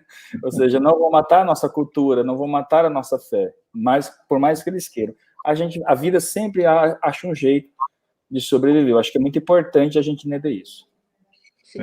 E acho legal acrescentar o histórico, né? O senhor de engenho, o padre também dependia dele, o militar dependia dele, porque, repara, estava tudo numa engrenagem, com uma dominação do senhor de engenho, que ali dentro, para sobreviver, precisava fazer o que ele queria, precisava ser puxa-saco, precisava ser... Era o contexto da época. Agora, por exemplo, o ano passado, repito, só apontar uma coisa, o ano passado, né, não está tão longe assim, houve no Rio de Janeiro um episódio muito triste. A igreja, apesar de não abertamente apoiar, também nunca se opôs de maneira violenta às religiões de matriz africana, né? Sempre deixou que os africanos entrassem na igreja, e a maioria dos candomblecistas, inclusive, vão à igreja, né? Mas tem uma determinada corrente do catolicismo, em especial o Opus Dei, que é bem xiita, digamos assim, né? Que fez, o ano passado, eles entraram numa igreja do Rio de Janeiro, que tinha uma missa afro, né? Que é bem hoje em dia, isso acontece, é uma missa muito bonita, né? E não é porque ali eles trazem os orixás, não, trazem elementos africanos, os atabaques ou coisa do tipo, mas é feito os cantos, inclusive, não são em Yorubá ou língua africana, são, né, em português, e os cantos da igreja, só que para lembrar o povo africano, né? Mas esse pessoal ligado ao Opus Dei entrou na igreja atrapalhando uma missa, né? Essa missa afro-cristã, e rezando alto em latim, né? Como era antigamente, né? Para que ninguém entendesse, né? O latim tinha esse propósito, né? No Brasil. Eu me lembro de criança indo com a minha avó à missa, e a missa era rezada em latim, né? Então, e o povo não sabia o que estava rezando, né? Eu me lembro de rezar Ave Maria em latim sem saber o que estava rezando. Sabia responder tudo em latim. Em latim, sem saber o que estava dizendo, né? Eu fico pensando, né? Que horrível, né? Porque o povo não sabia da sua fé, não tinha o hábito de ler a Bíblia, né? O povo não lia a Bíblia. Os católicos não liam a Bíblia, não tinham acesso à Bíblia. Era o padre que, né? E a gente, hoje em dia, eu vejo, e eu gosto muito da filosofia patrística, em especial Santo Agostinho, que me é muito querido, São Tomás de Aquino, que eu fico encantada com os sermões de Santo Agostinho, né? Então, mas isso tudo foi escondido do povo cristão, né? A gente não tinha as reflexões, não tinha acesso às reflexões, né, da escola patrística de filosofia, né? Santa Teresa d'Ávila, que tem uma teoria maravilhosa, a gente esteve distanciado disso, os cristãos distanciados de Santa Teresa d'Ávila. Ninguém nem conhece Santa Teresa d'Ávila, né? A teoria dela de castelo interior, de espiritualização, é uma coisa maravilhosa, né? Mas há um emburrecimento, eu acho, né? Não se fala mais latim, mas também não se educa mais, não traz mais uma cultura de espiritualidade para o povo cristão, né? É uma pena. É uma pena. Eu acho interessante que outro dia eu tenho nós criamos aqui esse bate-papo ao sábado com a comunidade, nós falamos de todos os temas relevantes, mas também na sexta-feira eu tenho um bate-papo que o pessoal da Pastoral da Comunicação criou, chama o Padre Explica. Então, eu falo de coisas que as pessoas não entendem direito, né? Para poder, aquilo que você disse, evitar o emburrecimento e as pessoas entenderem mais, porque a gente ama aquilo que a gente entende, né? A gente ama aquilo, quanto mais a gente conhece, mais a gente ama. E outro dia eu estava explicando para eles, por exemplo, como é que surgiu o terço, né? O terço surgiu nesse período, por exemplo, São Domingos, que revolucionou a ideia do convento, ele via que o povo queria rezar, ele via que os padres rezavam os salmos, a Bíblia, né, que nós rezamos, e o povo não entendia, porque estava numa língua que eles não tinham acesso à cultura, à educação. Então, como rezamos 150 salmos, ele criou as 150 Ave-Marias. Então, ou seja, enquanto os padres rezavam os 150 salmos, o povo rezava as 150 Ave-Marias, ou um terço, que são 50 Ave-Marias deste rosário, né? Então, surge justamente neste momento em que as pessoas são privadas dessa cultura maravilhosa, né, que a igreja tem, que a igreja guardou. A igreja é culta, né? Há um desconhecimento, né, do que vem a ser o processo de espiritualização, por exemplo, né? Então, a pessoa vai à igreja, mas não se espiritualiza, por exemplo. Né? Ela não se espiritualiza, ela não estabelece uma relação com o sagrado a partir do conhecimento, né? Mas de uma crença cega, né? As religiões de matriz africana, elas passam o conhecimento direto, né? O santo tem uma característica, tem uma dada personalidade que o filho de santo passa a conhecer aquela personalidade, né? Então, Oxalá, que seria no sincretismo Jesus, por exemplo, ele tem um saber, ele tem uma sabedoria, ele é um ser mais calmo, um ser que sabe pensar, e o filho de santo deve se aproximar disto. Ele deve buscar isto, né? Então, se a gente tivesse acesso, né, ao conhecimento, ele tem uma importância muito grande, né? Quer dizer, mas a gente usa o conhecimento para agredir, para humilhar, para afastar, né? O conhecimento praticamente é uma arma contra, não a favor. Infelizmente, né? Então, a gente não conhece a cultura africana, então vamos execrar essa cultura, né? Vamos tirá-la, né? Ele é um modo, é uma visão de mundo que não existe, porque só existe a visão cristã de mundo, né? A visão cristã de mundo é uma visão maravilhosa, mas não é a única, né? A gente precisa entender isso. É se respeitando e respeitando o outro que a gente existe em harmonia. Gente, o mundo é muito diverso, né? Zildinha, o nosso tempo está praticamente acabando, mas surgiram algumas perguntas no mesmo tempo. Vamos extrapolar um pouquinho, tudo bem para você? Para mim, tudo bem, não tem problema. Estou aqui, já estou aqui. A Eliana Lica, né? E vários outros comentários. Ela comenta o seguinte: no meu registro de nascimento está escrito a cor preta. Não falar cor negra, está escrito preta. Isso, para mim, é falta de respeito, que preta é cor, negro é raça. E aí teve gente que colocou que o dele está parda, cor parda. Né? Bom, olha, a gente está recuperando essa palavra, essa nomeação preto e pretas, pretos e pretas, negros e negras, né? Antes a gente dizia, quando o movimento negro se afirmou um pouco mais, né? A gente dizia, é bom não misturarmos as coisas, porque negro está relativo a uma etnia, né? E o preto está relativo à cor. Mas hoje em dia a gente recupera isso, né? As vidas pretas importam, as vidas negras importam. Quer dizer, hoje o movimento abriu isto, né? Não é, mas eu concordo com você que é uma coisa triste. No meu registro de nascimento também está parda. Quando eu aprendi a ler, eu disse, parda por quê? Né? O que é pardo? Né? Eminência parda? Será, né? Que não tem nenhuma importância? Deve ser isso, né? Pardo, né? Mas, enfim, eram coisas do passado, né? Quando era um tempo em que as pessoas não sabiam o que era né, o politicamente correto e nem o respeito ao outro, né? Era um tempo onde o respeito era algo que não existia de uma etnia para outra, né? Existia simplesmente uma supremacia branca e o que não era branco podia ser desmerecido, né?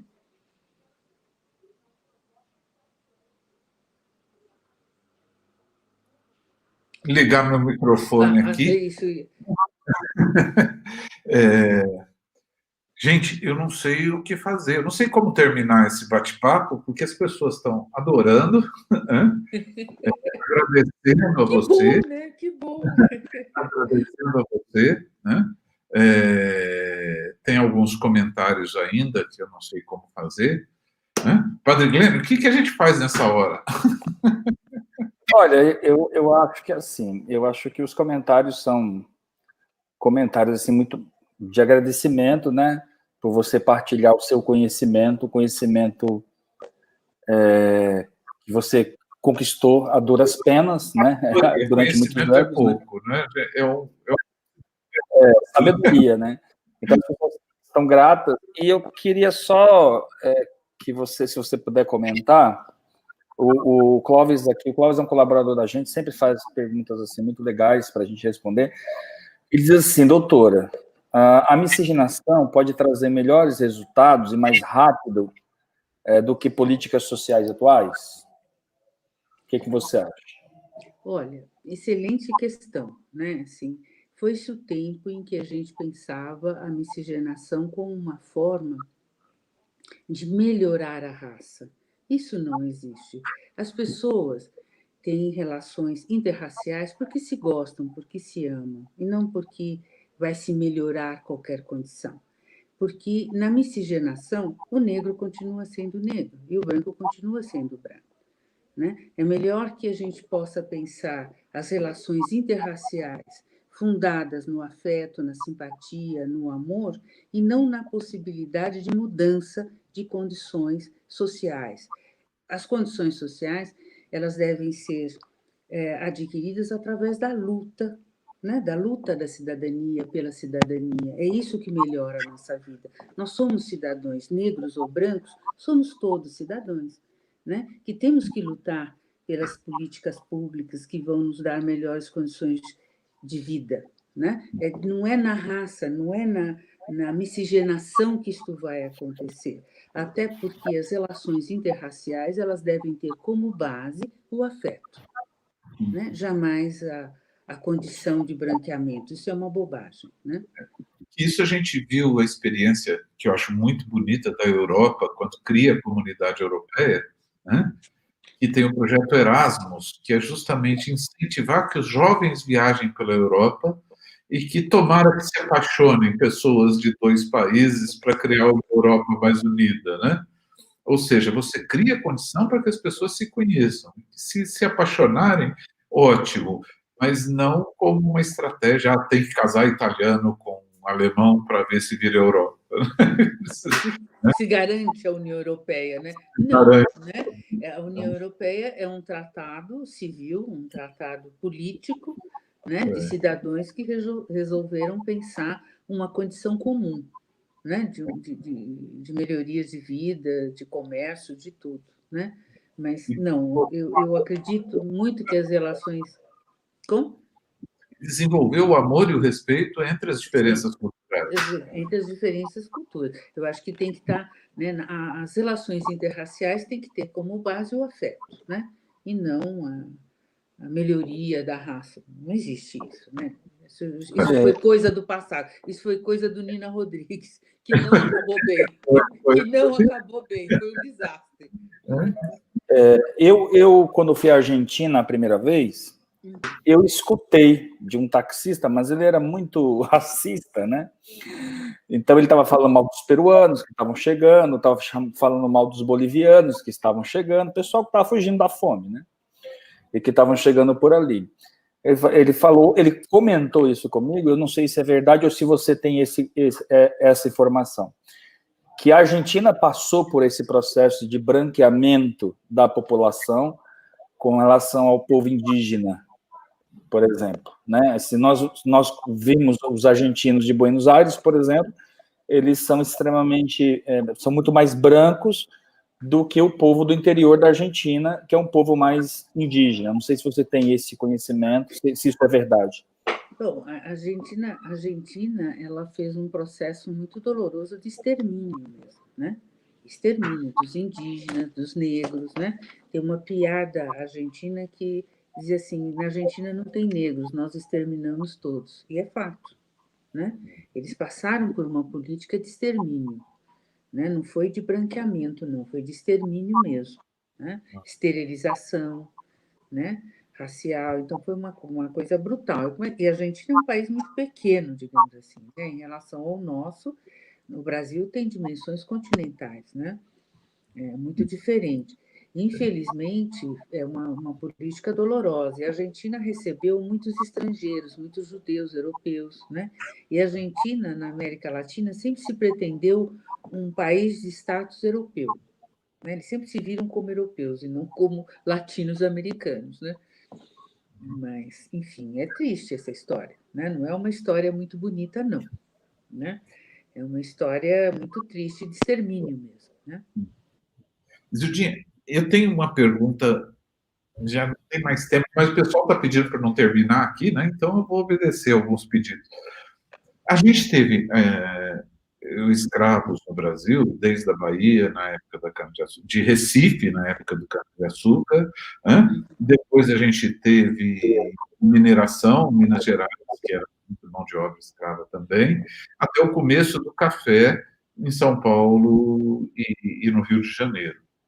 Mas viajando pelo Brasil, a gente encontra negros em grande concentração entre São Paulo e Bahia. Recife, que era sede dos senhores de engenho, da cana-de-açúcar, se vê muito pouco negro, né? Como é que... Tem alguma explicação para isso? Por exemplo, o resto do Nordeste se vê muito pouco negro.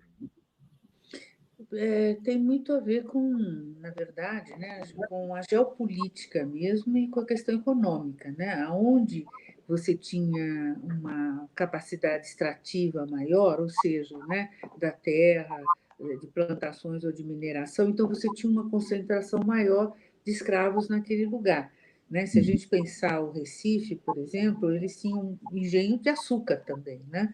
De cana-de-açúcar. Mão de obra que hoje não tem conta.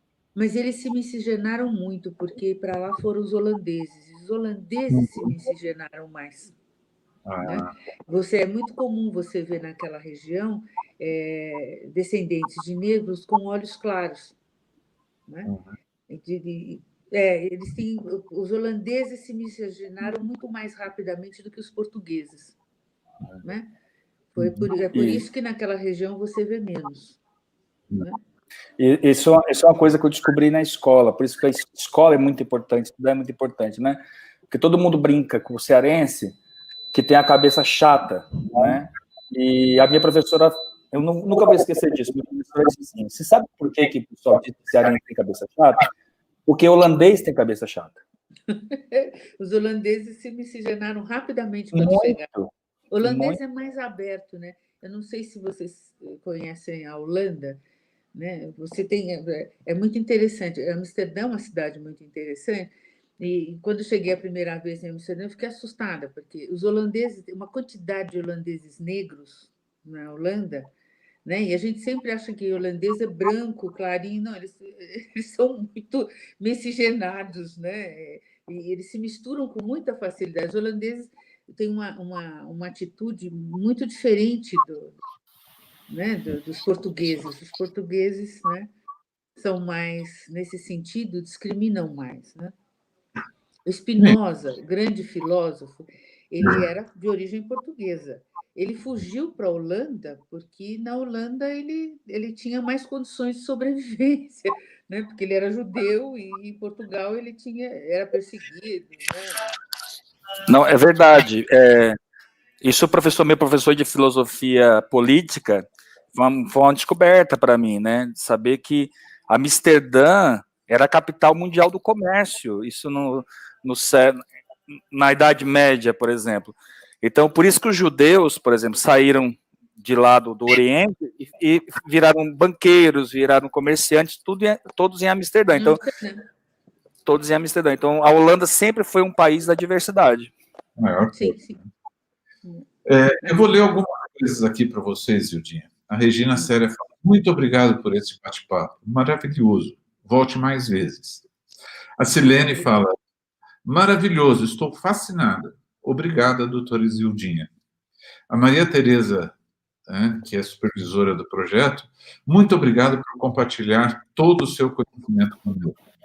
A Lucimeire, muito gratificante essa conversa. O Yuka, cadê? O Rogério Yuka, acho que eu mudei muito rápido aqui. Não acaba não, Marcelo, continue, por favor. A Adriana falando, muito bom o papo, dona Isildinha. Nádia, muito interessante esse assunto. Dona Antônia Canté, parabéns, doutora, a senhora deu uma lição maravilhosa para todos que estão assistindo. A Eliana Lica, acho que nasce pretinha mesmo. Está muito bom mesmo. O Clóvis, vou ser avô em maio. Se Deus permitir, meu netinho será negro e eu já o amo. Por isso perguntei. Ana Carolina, doutora, o que você me diz a respeito dos movimentos negros? Acho que... Sou Maravilha. Sem os movimentos negros, nós não teríamos avançado, não teríamos hoje a vida dos negros importa, né? Eliana, também amo minha cor, com certeza. Adriana Rodrigues, temos muito amor por nossa cor.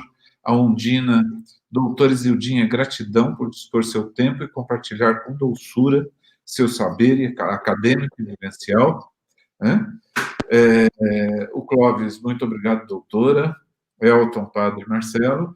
E o Alexandre mandou uma pergunta, mas acho que a gente... Podemos responder? Fale sobre o Vale do Anhangabaú, que era um mercado de negros em São Paulo, das igrejas e da região, ligado aos negros. Olha, mas infelizmente eu não tenho esse conhecimento tão específico, né? Mas, com certeza, aquela região do Vale do Anhangabaú, até o bairro da Liberdade, ali, né, por ali transitavam muitos negros, eles eram comercializados, né? Ali, hoje, inclusive, eu vi uma história muito interessante, que tem uma pequena igreja ali no bairro da Liberdade, porque ali onde é hoje a Praça da Liberdade era o lugar do enforcamento e de castigo dos negros, né? E tinha um soldado negro que foi castigado e ele passava, tinha um padre que permitia que antes da morte eles pudessem ser acolhidos, né, religiosamente, antes de passar pela tortura. E esse soldado negro vai, então, nessa capelinha que existe até hoje, está quase que acabada pelo cupim, e ele, então, pede com muita fé que ele não queria morrer. E a corda que ele foi enforcado rebentou 3 vezes. Então, assim, eles tentaram matar ele 3 vezes e não conseguia. E foi considerado um milagre. Então, acredito que nesta região, quer dizer, não só... né? Tem regiões aqui, ali na região do Mercadão, né? Onde a gente chama Mercadão hoje, eram regiões onde a Liberdade era um bairro negro, onde moravam negros. Hoje a gente chama do bairro Oriental, mas era um bairro de negros, né? Não era um bairro de... Infelizmente, eu conheço pouco da nossa história de São Paulo, mas eu prometo para você que eu vou ler mais a respeito, vou procurar saber, porque vai me interessar também isso, né? Nas regiões. Mas veja que interessante, à medida que a cidade vai crescendo, os negros, vai se criando uma periferia e se colocando os negros mais adiante, né? Hoje, a Liberdade é um bairro central, né? Um bairro que abriga muito mais pessoas asiáticas, né? Japonesas, chinesas, enfim, do que negros. Não tem negros na Liberdade, mas antes ali era um reduto negro, né? Você sabe que só um pouquinho, Marcelo, eu estava lendo outro dia, porque eu fui à igreja de Santa Efigênia, né? E via uma santa negra, né? Eu falo assim, mas o primeiro santo negro que se tem conhecimento foi São Benedito, né? Que foi canonizado e tal. Mas mulher negra, né? Fui estudar. Não, ela não era negra. Só que naquela região, para fazer uma catequese para os negros, se colocou Santa Efigênia como negra, Então, ou seja, se colocou ela, ou seja, no período colonial, ela como negra, para poder ajudar na catequese dos negros. Para atrair os negros, né? Quer dizer, para que eles pudessem se ver também, né, dentro do cristianismo. Só compartilhando, Judinha, que falou, né, do Engabaú, eu não sei aqui como é que era, também não pesquisei. Sei que no Rio tem muito história negra, calçada, que era do Império, mas eu estive numa região do Quênia onde era o mercado, que a marinha ia comprar escravos, né? E tem toda a forma como eles eram presos, como eles eram, e tinha um lugar onde fazia o mercado, né? E quando você fala, né, que o negro não sentia dor, etc., nessa visão, e onde é esse mercado? Hoje é uma igreja, né, não interessa de que religião, né, e que eles açoitavam os negros, e se o negro não chorasse, não fizesse careta, valia mais. Né? Quer dizer, você fala assim, como esse mundo já lidou com essa coisa, né? Depois eu te mostro as fotos desse lugar. Por favor, vai ser interessante. Veja, né, que assim, só um ser humano é capaz de açoitar o outro, é capaz de matar o outro, é capaz de magoar o outro, é capaz de fazer sofrer o outro. Né? E é incrível que ainda hoje, né, no século XXI, a gente ainda tenha que lutar contra essa mentalidade da morte como de uma cultura para a morte, né? Que é um pouco que nós vivemos hoje, né? Vamos adquirir mais armas, né? Então vamos ter uma polícia mais severa. Isso para mim é uma cultura para a morte, não é uma cultura para a vida. Com a desculpa de que essa severidade pode trazer uma maior disciplina do povo ou medo. Não, a violência sempre vai gerar mais violência. E ela é necessariamente feita por um outro ser humano. Só um ser humano violenta o outro.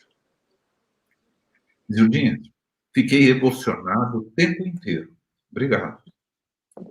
Bom, eu que agradeço o convite, né? Eu agradeço o convite, peço desculpas ao Glênio e ao Marcelo, porque durante a semana, para mim, é tão difícil falar, às vezes, porque eu trabalho 15 horas num dia, então, às vezes, as pessoas pensam que eu estou brincando, que eu não quero falar, mas é correndo, é com hora marcada, para poder dar tempo de atender todas as pessoas.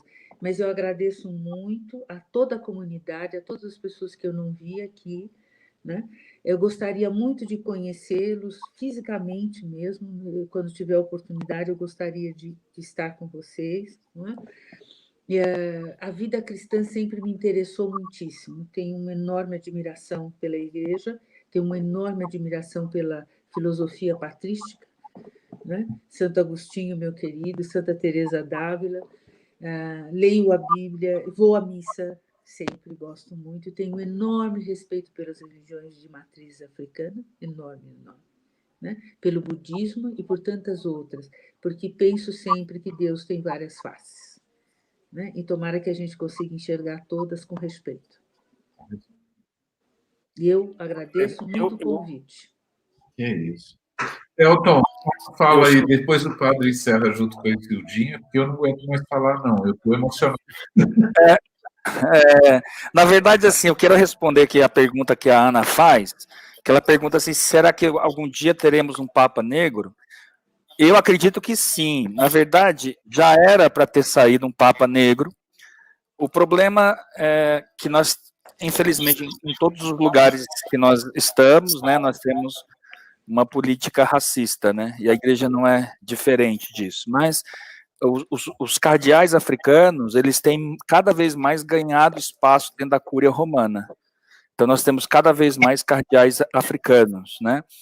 Então, ou seja, como o conclave é uma votação, né, entre cardeais, provavelmente, assim como chegou um latino-americano, habemos um Papa negro o mais rápido possível. Né? Tinha divisão na igreja e quem não se subordinava ao Papa tinha um outro coordenador que era chamado de Papa Negro, né? Ele era marginal, não pela cor de pele, só pela desobediência. Né?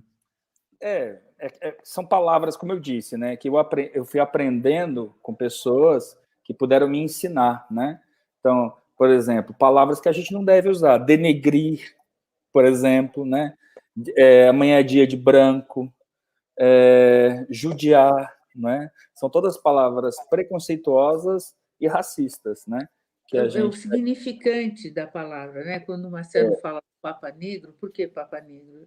Está ligado à desobediência, à desorganização, é negro, né? Está ligado ao significante negro, né? Evoca vários significados de desmerecimento. E isso eu peguei do Papa Negro justamente por isso, né? Na colonização do Brasil e da América, o confessor dos espanhóis era dominicano e o confessor do rei de Portugal era jesuíta.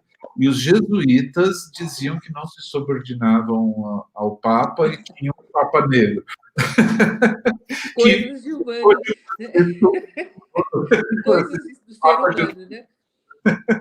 Coisas do ser humano, né? O ser humano tem essas coisas, né? Nós somos seres... A nossa condição é a condição da ignorância, né? Tomara a gente pudesse sempre pensar que o ideal seria sair da ignorância, sempre, né? Eu sempre lembro de Sócrates com muito...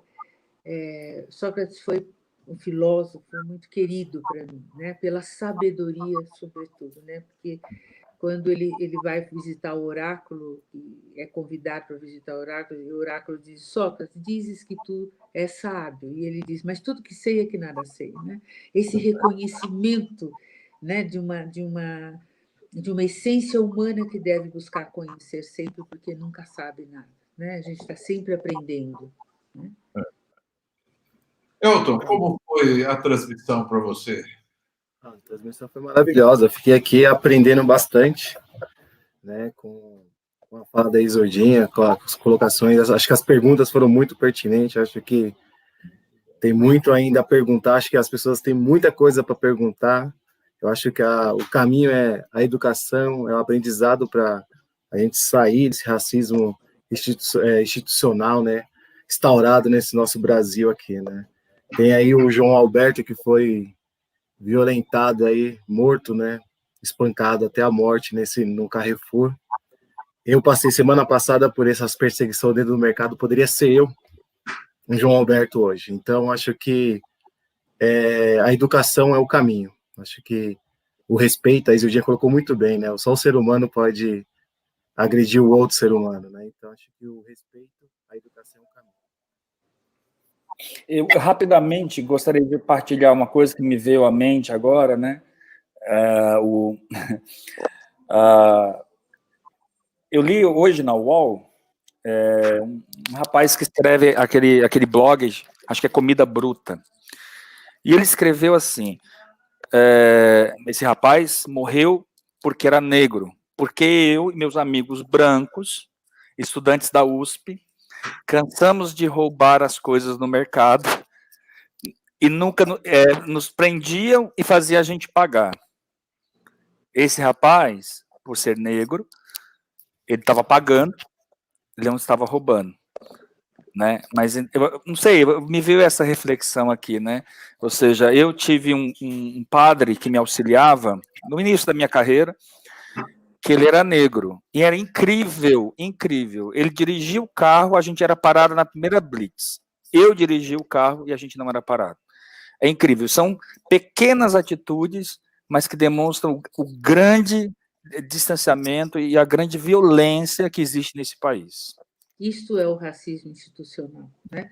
O racismo que garante, né, que o negro é essa pessoa que é pré-pensada, preconceituosamente pensada. Né? Nossa, fiquei emocionado só de falar disso, assim, porque eu me lembrei, me veio à memória, né? o nosso inspirador aí, né, Marcelo? O Bion, né? A gente gosta do Bion, diz sem desejo, sem memória, mas quando a memória aparece, é que ela é importante. Eu acho isso muito importante, né? Me veio essa memória. Esse rapaz já morreu, né? Ele está em Deus, eu creio. Mas sempre era isso, era uma coisa incrível, incrível. Ele pegava o carro, ele sozinho, ele comigo, ele era parado em todas as blitz. Ele já sabia. Quando ele via a blitz, ele já ia encostando no carro, o policial mandava ele descer. Gente, eu acho que eu vi essa semana, por causa da semana, né, assim, não basta a gente dizer que não tem preconceito. Quer dizer, como a Zildinha colocou, nós temos alguns preconceitos, mas a gente precisa combater o racismo. Não é questão da gente dizer eu não sou racista, mas eu não posso conviver com o racismo. Né? Eu acho que esse é o grande desafio da gente. Temos 40 e tantas pessoas acompanhando esse bate-papo, a gente tem tido 200, 300 visualizações depois, né? Mas eu acho que o recado que eu queria deixar é esse, assim, a gente é responsável por cada racismo que a gente não combate. Né? Na pior das hipóteses, a gente é conivente. Não falo mais, agradeço a companhia de todo mundo e quero devolver para a Isildinha, assim, Isildinha, ocupe o tempo, aquilo que você queria falar e que você ainda não conseguiu falar, estamos aqui de coração para te ouvir. Olha, eu só queria agradecer pelos momentos maravilhosos, pela paciência que a Aline e o Elton tiveram comigo. Eu não tenho nenhuma esperteza dessas modernidades, né? Agradecer o convite do Padre Glênio, seu convite, Marcelo, e gostaria de estar com vocês em algum outro momento que fosse possível, se possível sem pandemia, sem o horror da morte, sem o terror, né? Sem essa ameaça constante, né? Que não é só de um vírus, né? É de uma mentalidade que não preserva a vida, de uma mentalidade que não pensa a vida e que não valoriza a vida, de uma cultura para a morte, né? De um tempo em que a gente esqueceu de ter respeito, a gente esqueceu de ter esperança. Tomara que a gente retome a esperança, que a gente finque o pé na democracia, que a gente pense que há sempre uma forma de conversar, há sempre uma forma de pensarmos juntos as possibilidades e as saídas. Não vamos sair de nenhum lugar se não formos juntos, brancos e negros, índios e todos, né? Não existe isto que só eu posso pensar essa questão porque sou negra, não, temos que pensar juntos. Eu acredito nisso. Acredito que junto sairemos, junto venceremos um dia essa cultura da morte, essa cultura do extermínio, essa cultura aonde existem melhores e piores. Somos todos seres humanos, todos seres carentes. A nossa natureza é ignorante. Precisamos todos conhecer o tempo todo, buscar o tempo todo, mas principalmente não esquecermos que somos seres que buscam o afeto, o amor, né, para uma condição melhor de vida. Obrigada pelo convite, obrigada pela paciência de me ouvirem. Até breve. Obrigado. A todos vocês. Até breve. Eu gostaria de dar um presente para você, já que você demonstrou que você é uma pessoa espiritualizada, né, que gosta da espiritualidade, e para a comunidade aqui presente, né? Eu queria dar a bênção. É a única coisa que eu tenho para dar.